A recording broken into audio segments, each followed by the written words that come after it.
My boyfriend asked me, where's our relationship headed?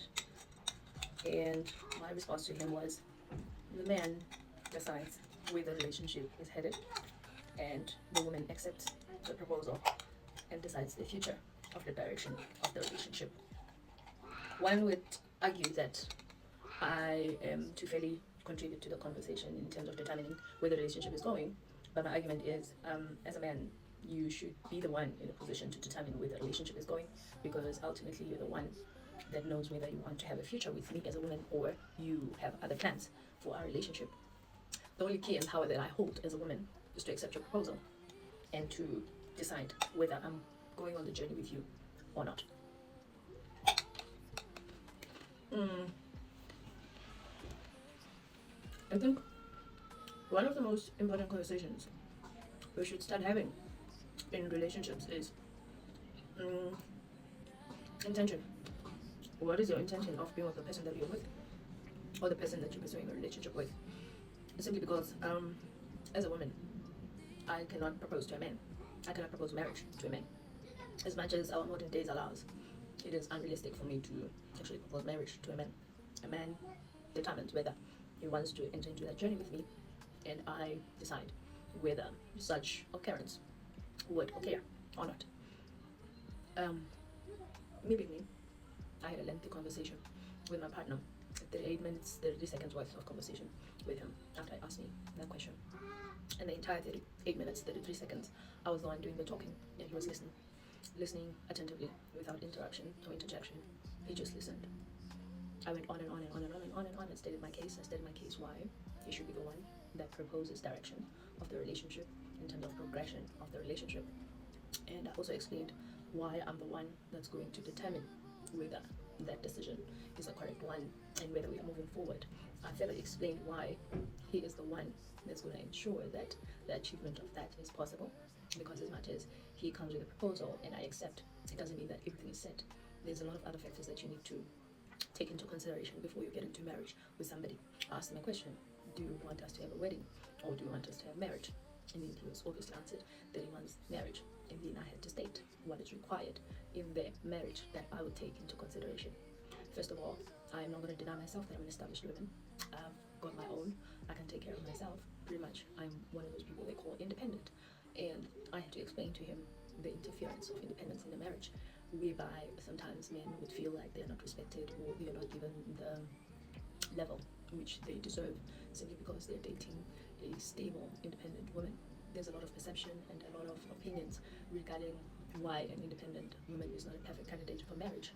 However, my argument to him pretty much put into him what I think is appropriate for our relationship and the direction which our relationship should take.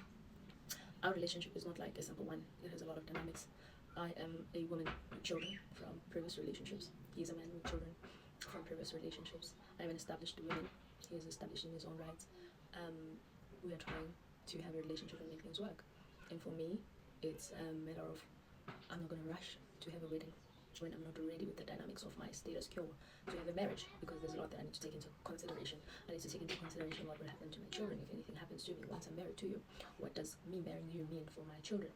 Am I in a position where I'm comfortable to actually put the responsibility and custodianship of my kids to somebody else apart from myself and the people that are biologically related to my children? And I also have to take into consideration the feelings and the love and the bond and the relationship that I've established with this man. There's things that I've put on the table that he needs to think about, and there's things that I've put on the table that I need to think about. For instance, my stance is I love my children, I put my children first, and everything I do in my life is driven by my children and looking out for my children. And a man can argue that, okay, I enter into a relationship with you and you've got children. Obviously, I love you, I love your children. I'm also looking into the future of both your children and mine. And then my argument can adversely change, being you're the man in the relationship and I'm the woman. The factors that affect you as a man with children entering into a marriage are different than factors affecting me as a woman with children entering into a marriage. Society tends to dissolve the woman's standpoint when it comes to having children before marriage, because obviously the future of those children in a marriage that is not their biological father is going to be totally different and has very harsh ramifications for children in the future, because we tend to think about love, relationships, and feelings, and we forget about the future in the long run of the well-being of our children. Do I want to get married? Yes. Do I see a future with my partner? Yes. Do I want to raise my children with him? Yes. However, there's things that I can't ignore. No matter how much you want those things to happen, no matter how much you desire for those things to happen, but you cannot control the future and the circumstances of the future, which you cannot tell right now, and you cannot predetermine and plan for accordingly because you don't know how life will unfold. Where's the point of my conversation? The point of my conversation is, as a single mom, in a dating scene with a man that is looking for a future with me, such decisions, they don't come easy. It's not something that I can just jump for joy and say, oh, it's that time of the month or that time of the year or that time in the relationship. But there's a lot of things that you need to take into account if you're going to get married with children from previous relationships. So where does this put me? Right now, I'm in a place where I'm not comfortable as a mother, that I've done enough independently to make sure that my kids are well off and taken care of without me, should anything happen to me, be it marriage or death. Therefore, until such time that I'm comfortable that my children will be okay with or without me, should I be here through life or not be here because of death or not be around after getting married and possibly losing my life, will my kids be okay? That's the biggest question. And that's the biggest responsibility that I'm accounting to right now, that I want to make sure that I've got set before anything else is done. Is the future of my children secured? Do they have a roof over their head? Do they have money to continue living long after I'm gone? Are they safe? Are they protected? Would they never find themselves in litigation matters and issues because of relations and things